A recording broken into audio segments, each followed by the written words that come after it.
My name is Philippa, and I am the children's coordinator for the Sheffield Methodist circuit. Let's talk about all-age worship. If you want any of the slides or anything, feel free to just drop me an email in the week. I think I'll help you. My email's on the last slide. That's not very helpful.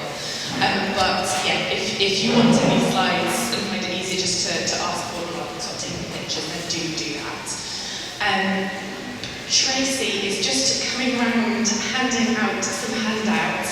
So one is the front page is sort of the page. It's like a resource list of resources that I often use that I find quite helpful. I'm not particularly going to refer to it otherwise, except I do refer to a couple of the books. There are a couple of sheets in there we will come to. She is also bringing out some samples from Roots magazine, which I've used a lot. If you follow the lectionary in your church, I find them really good. I've used them a lot in my previous role, especially where I was doing more kind of parish ministry. And I've also been doing some writing for them recently. So if I was on Instagram, I feel like I could say like #ad. I do have some skin in that game. All-age worship. I want to start by setting a few expectations, I guess. So firstly, I assume that you're all here because you already see the value in all-age worship. So I'm not going to spend any time on the topic of why should we do all-age worship. That could be an hour of its own. And I think I'd be preaching to the converted. However, if you would like some help with winning church congregations or church councils round, then do speak to me afterwards, because I have run a session on that recently for the circuit, so I'm quite happy to give that to you. Secondly, I'm not expecting you to leave here and completely overhaul your worship to make it textbook perfect all-age services. I'm speaking at my own church's all-age service tomorrow morning, and if I'm really honest, it could definitely be better than it is, because of a range of factors. Some of those are within my control, some of them are not. But all of this is part of a journey, and wherever you are in that, whether you have established all-age services that you feel are going well, or whether you're right at the start of thinking about how to include some all-age elements into the service, and wherever you are on that journey, I hope that by the end of this session, that you might feel like you can take another step forward, and perhaps a few new ideas or things that you would like to try. So the aim is progress, not perfection. I'm going to start with a story, which I think there you go, nice picture of the rainbow. From Lucy Moore, who was talking this morning, from her book All-Age Worship, which is really good.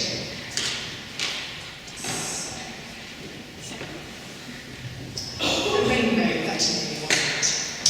God rubbed his hands in glee. The terrible flood was over.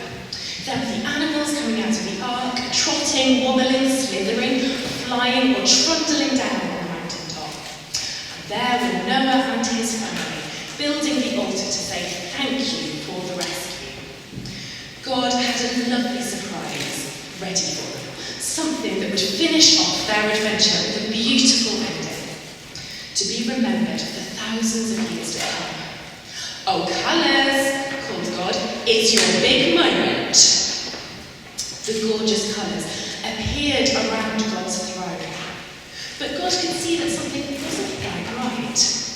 Orange was scowling, red was rocking, blue was kicking the floor, green in a strop, yellow had turned his back on everyone, and purple seemed to be about to burst into tears. What in heaven is going on? Asked God. The first colour to speak was red.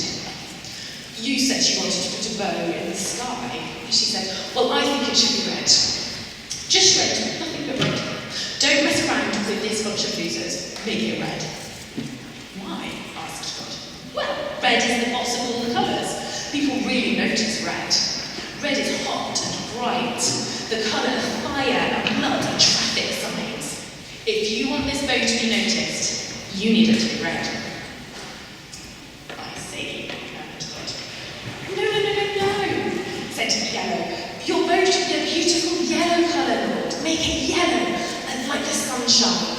Yellow like bananas. Make it bright and cheerful and shiny as me. Make it just yellow. You are beautiful, agreed God. But you're not as important as me, Purple said. Look, it's obvious the bow should be purple. Purple is the colour of emperors and kings. Purple is the sign of the most important. You want power? You pick purple.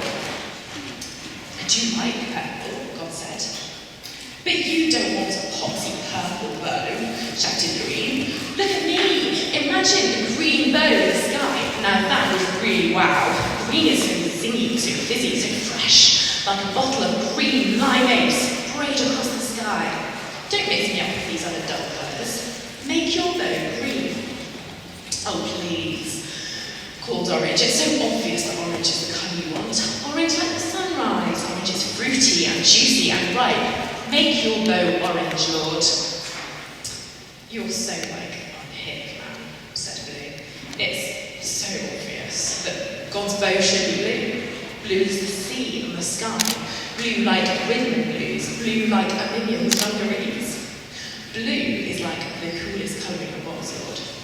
I just know you're going to make your bow blue.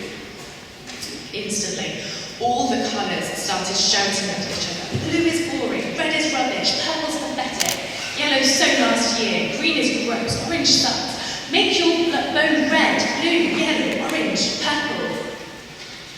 God raised one hand and spoke in a voice that no one could disobey. Be quiet. When the colours had settled down, trembling, God smiled at them. You are all just where I want you to be. Each of you does a different job. Without you, I couldn't do this most important job of all. I need to give my people a sign of my promise.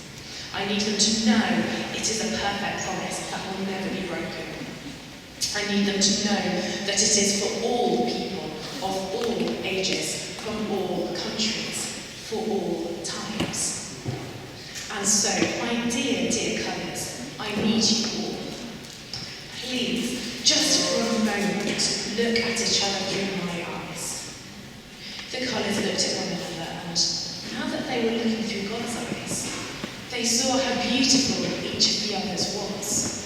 With a big smile, they stood together and together counted 3, 2, 1. And down below, the humans and animals looked up in wonder. For there, between heaven and earth, shone a radiant, multicoloured rainbow.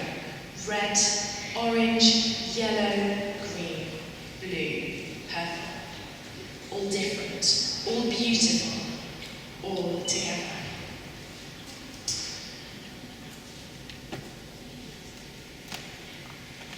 Similarly, in the Bible, in Ephesians, Paul says these words: the whole body depends on Christ for head, and all the parts of the body are joined and held together. Each part of the body does its own work, and this makes the whole body grow and be strong with love. Church is the body of Christ, we know that. And bodies are designed to interact. They each have their own thing to do.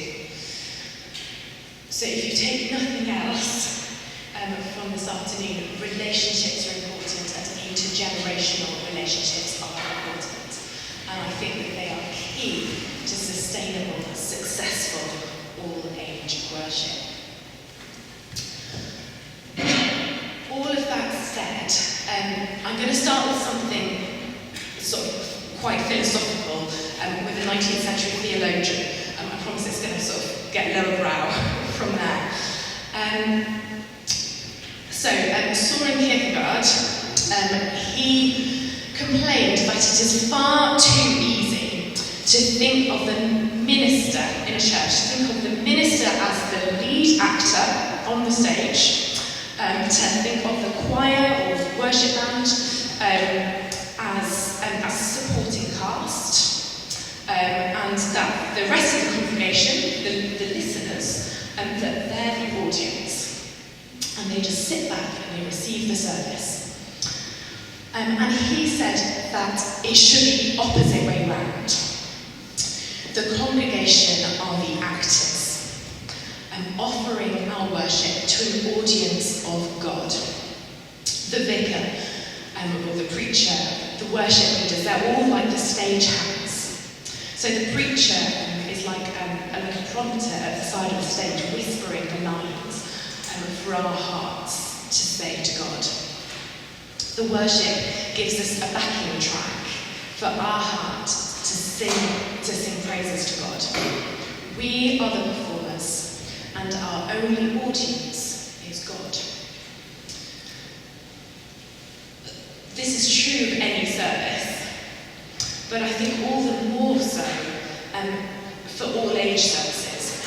It's tempting to turn our focus onto the children and to treat them as the audience, as if we're trying to entertain them.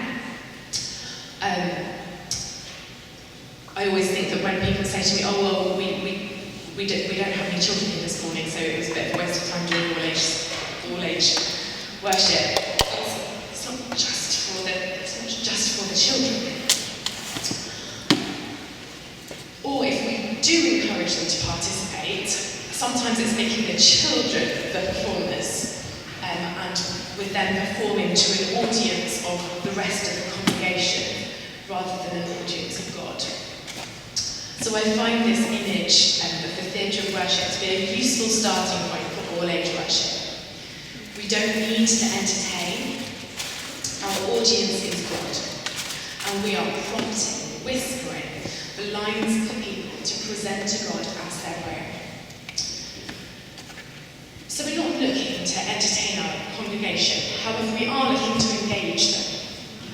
Finding a way to engage 3-year-olds, 33, 53, 93-year-olds all at the same time is hard. But Disney Pixar seem to have it sorted. Every Christmas with my in-laws, we seem to end up in the evening watching a film, often a Disney film, and even though the youngest person present is 27. They are children's films, but they're also kind of not. And they're definitely not just for children.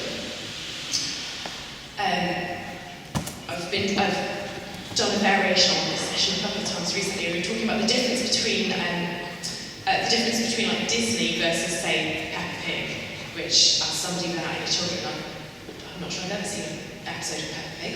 Why would I need to? Whereas Disney, obviously I have.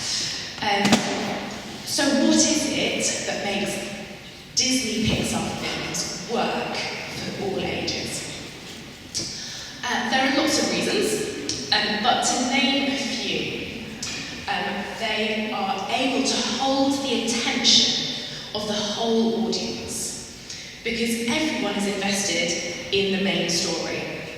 The youngest children might be missing the nuance and the finer details, but they know who the goodies and the baddies are, and they know what the mission is.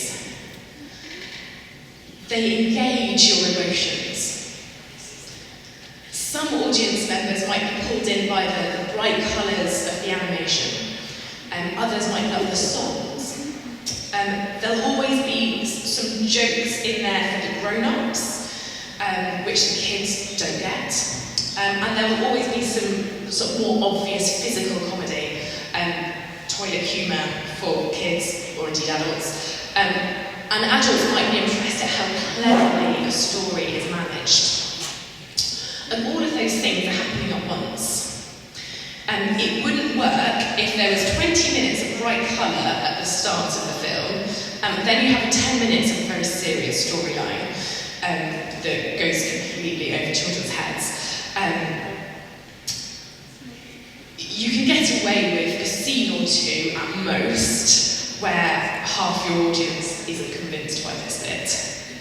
But you can't aim to partition your film into bits for adults and bits for children. In an ideal world, the same is true of all-age worship. Not everyone has to love every minute of it. It's okay to have a song that the adults don't love, and it's okay to have a prayer that goes over some of the children's heads. But there needs to be enough going on, enough of the time, that they can engage with to hold attention until it's a good bit again. There's no fixed style, I think, that works for all age. I grew up as a cathedral chorister, which probably seems like the furthest thing possible from a sort of all-age service. But I sang Evensong a few weeks ago, where the youngest choristers were about 7 years old, and fully engaged with what's happening. My experience as a cathedral chorister was just as formative for my faith as the very relational youth work that I also attended on a Saturday night, arguably more so actually. It's about accessibility and participation. The reason why the kids in the choir that I sing with now, the reason why they enjoy and engage with the worship is that they have a role and they are active. They might be singing in Latin, but they are engaged and they are part of the worship. And they understand the shape of the worship as well. Because they talk about it and explain it during the rehearsals, they understand what a Magnificat is, what's happening in that passage. So successful all-age worship is about substance, not style. And I'm going to quickly read you another paragraph from Lucy Moore's book, because she says it better than I would. For this reason, appropriate all-age worship has much less to do with the outward form of the service than with the attitude of the people taking part. The form of a service on its own is not going to attract people of all ages. We can't say arbitrarily that because someone is a child, they must like singing so-called children's songs, or that because someone is a teenager, they must despise all ritual. Some children and adults need an expression of mystery, religious language, and formality. Some need church to be an extension of their home. Neither is intrinsically right or wrong. Thinking about and planning good all-age worship needs to go deeper than the outward forms of worship. It needs to go right to the very heart of our relationships with God and with each other.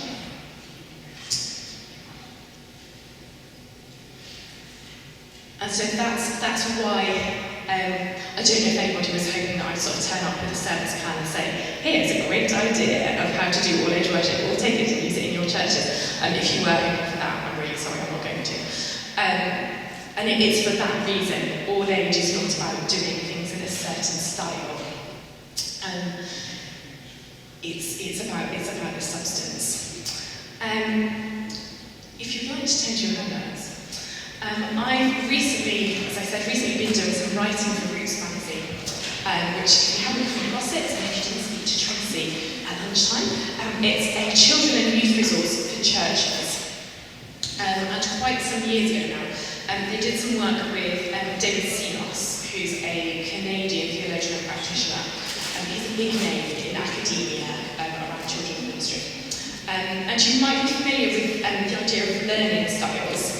The idea that some people learn best visually, other people through hearing and listening, and other people learn through doing. So he's developed something similar, which is spiritual styles.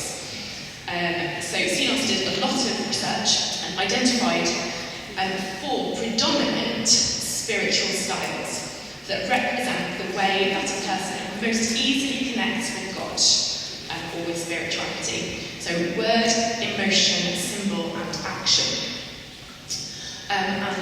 When you're writing Roots Resources, you are encouraged to think of all of these different styles and to try to include activities that would appeal to the different styles. So you have a handout that you've probably found, which looks a bit like this on the second page. And so I'm going to give us a few minutes now just to have a look through all those types of worship and have a think which ones make you think, yes, that's a way that I really connect with God, I really like doing that thing, and which are the ones that make you think, absolutely not, that does not help me to meet with God, and please do not put me in that in that space. And I suggest that you might like to talk about it with the others on your table as well. So just for two minutes, on the sheet that looks like this with the pictures on, where do you feel that you fit into that? Okay, I apologise that I'm going to bring you out of those conversations probably quite prematurely. When you are back at home, maybe later today or tomorrow, later in the week, can I encourage you, first of all, to reflect on your own church situation. In an average service or in an average all-age service, do you have a range of those things?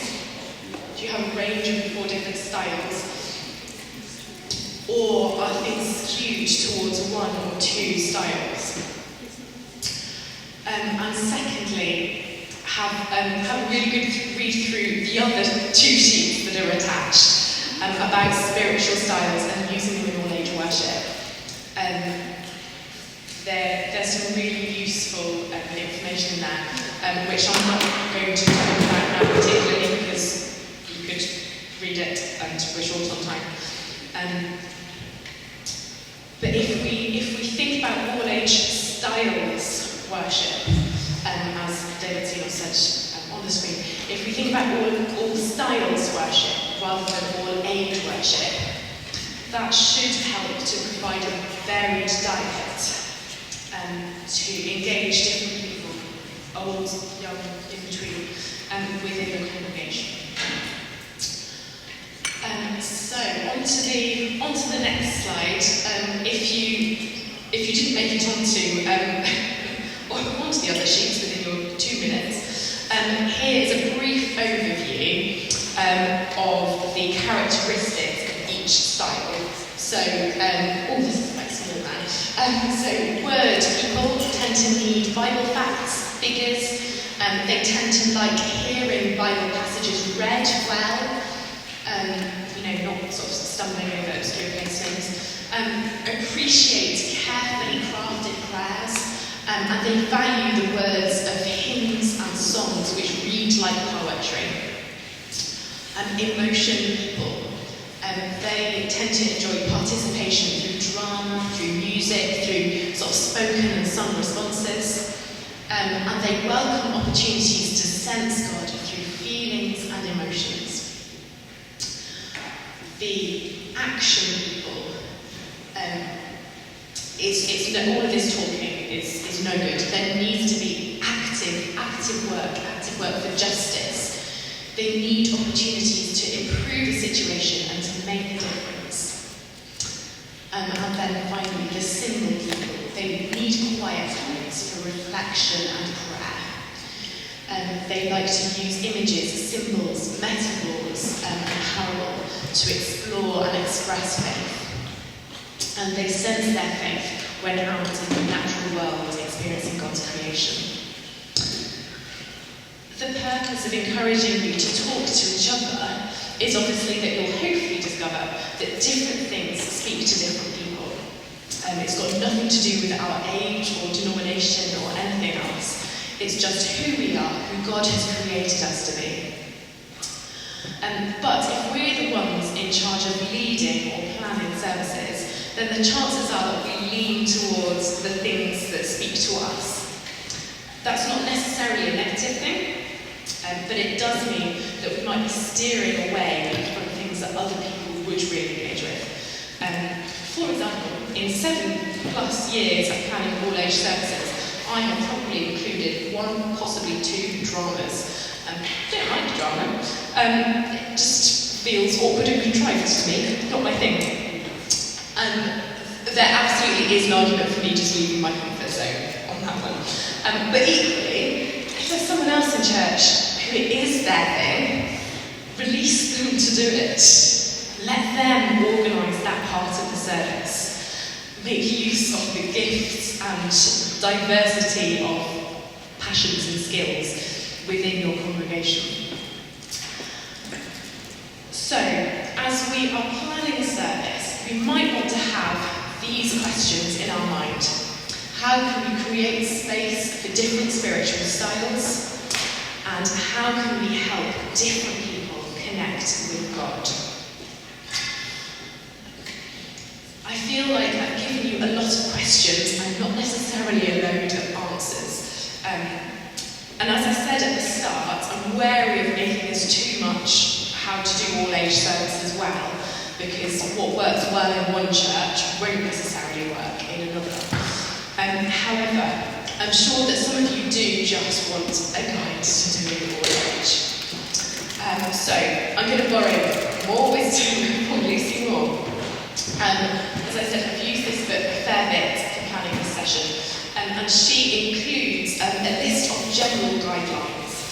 So she says, these aren't golden rules or set in stone, rather they are general principles to try out, to bear in mind, to adapt and develop. So her rules are these. Number 1, keep it simple. It doesn't need to be all singing, all dancing. There is a place for spectacle and innovation, all that stuff. But only use it if it's actually enhancing what you're doing. If you don't need it, keep things simple. Are we on to the next slide? Great, thank you. Similarly, keep it to one theme. When you're following the lectionary, you'll get given, a big chunk of gospel, also an Old Testament and a New Testament reading. Don't feel like you have to include all of that. Choose one element of the gospel, maybe just 1 or 2 verses, and run with that. Also, if it involves paying attention, keep it short. Talks, songs, activities, videos, dramas, all of them get boring if they last for too long. Secondly, she says, use the senses and emotion. We're not created just to worship with our minds and our mouths. God created us to worship with our whole selves. I think you see this in the Gospel. So the last all-age talk that I did last month, the reading was Matthew 5, it's about being salt and light. And Jesus uses the senses, taste and sight, to engage the disciples and to help them to understand what he's saying. Sandra Miller, who wrote a book called Worship for Everyone, which I think is on your resource list, she talks about multi-sensory approaches offering different points of access. So some people might respond to an image or to moulding something out of Play-Doh, or a church service that was out the other week where it was filled with incense. And emotions. There's something that's universal to all humans. We all know what it's like to feel happy or to feel sad and so on. Engaging with emotions is something that all of us can relate to in some way. Next, Lucy says, use story. Jesus taught in stories, in parables. Enough said. He did it because it worked. Stories about our lives, or about someone else's life, they engage people. Because we're interested in humans and in their stories. They capture our attention in a way that plain information doesn't. I say that having done a workshop earlier with a lot of information in it. Stories capture our attention much better. They allow us to work out our place in the story as well, and to see how we fit into things. Next, Lucy says, include participation. So this goes back to Kierkegaard's theatre of worship at the start. We are not the performers. As in we as service leaders are not performers, but we as congregation members are. And allowing people to participate really underlines that. And it's not just about sharing out the jobs and asking, one person to do the reading and someone else to do the prayers, although that certainly is part of it. It's also about, this is why we sing hymns or songs together. That's why there might be responses during intercessions, saying that, Lord, in your mercy, hear our prayer. It's why we might share peace during our service. It's giving people ownership over their own worship for a moment. The other side of the coin for participation is that this is an invitation to worship. It's not forced participation. We can't, and we shouldn't, force people to join an activity, or do a reading, or stand at the front, any more than we'd force anyone to receive communion. We just wouldn't. And this goes especially for children. We're much better at respecting an adult's no than a child's. And by forcing them to stand at the front or perform in some way, we're making church a less enjoyable and a less safe place to be. So use invitation. And finally, Lucy says, be real. There's a risk, isn't there, that worship is just for Sundays, and we box our faith into that Sunday morning, and we don't provide space to connect our worship with the rest of the week. I can talk about being the light for the world on Sunday morning, but what is that going to mean on Monday morning or on Wednesday evening? How do we make sure that worship is connected to real life? And finally, we need to create space in our worship for real life. We need to create space for people to bring to church, to bring their joys, their fears, their brokenness. So let us be real ourselves and allow space for our congregations to be real as well.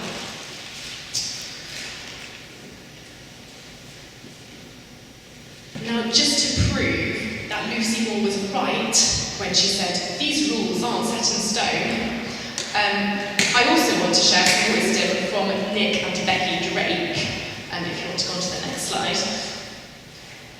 This is their book, Worship for Everyone. Another good book. Incidentally, I think both, despite what I said about not giving people plans like templates for late worship, I think both of these books do have some templates, and that they are good. So their book has a lot of really practical advice and planning, but I want to share some sort of highlights from the chapter entitled, What Do Children Need? Because their experience, I think one of them was a curate, and it was one of these sort of learning from experiences. Yeah, they've sort of learned from their mistakes over the years, I think.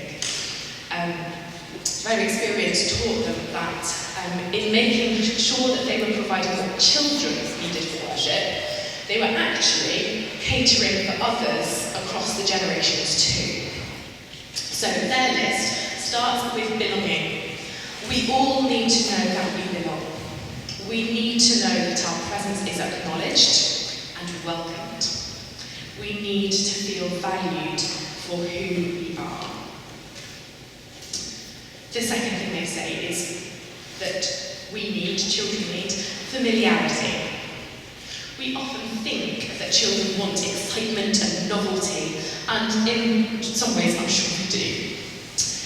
But they also need familiarity and routine. When I was teaching this a couple of weeks ago, somebody said, I don't know which Disney film it was that they were watching, but there was one where the goodie and the baddie they flip halfway through and you realise that the person that you thought was good is actually bad.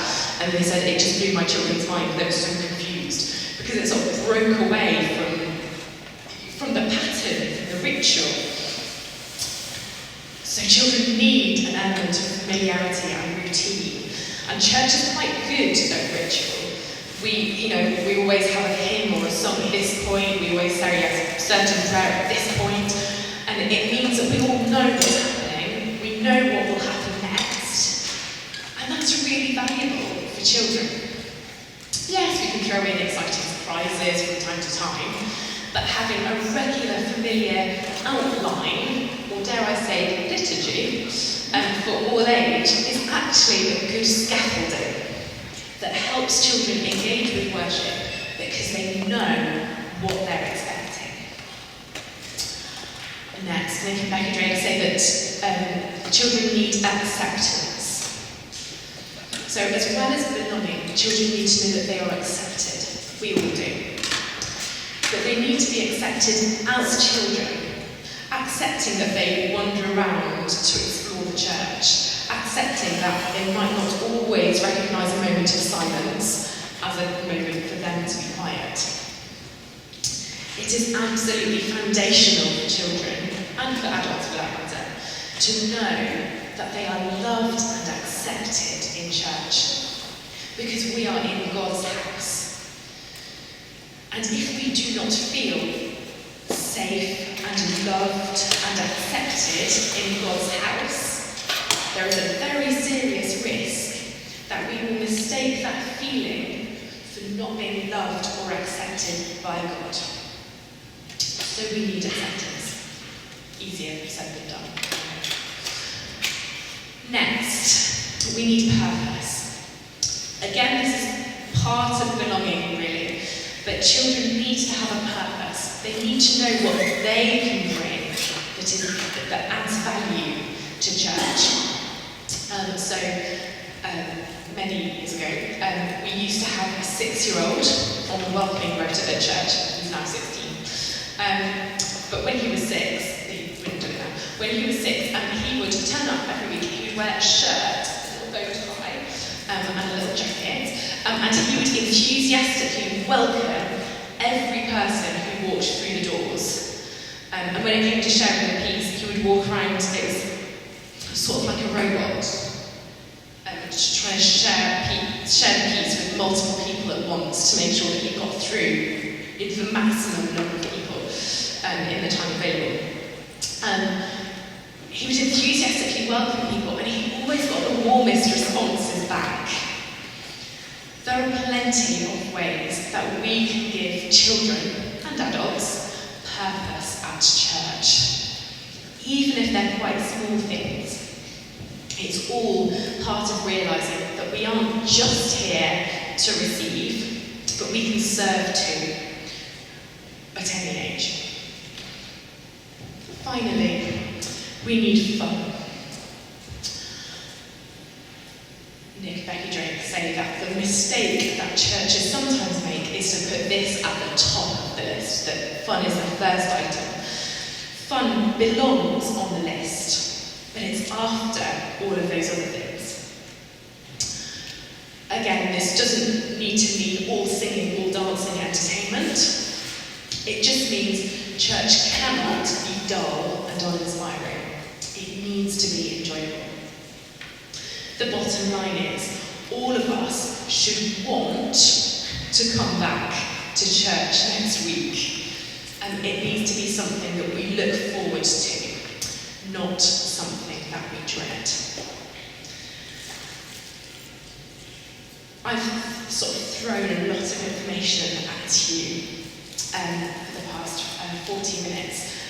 So I'm going to hand over to you for about 10 minutes to reflect. which of those things seems like the most challenging? Or which is lacking from your church, your setting at the moment? Or which one would you like to focus on? So for 10 minutes, with the people around you, what stands out? I hope that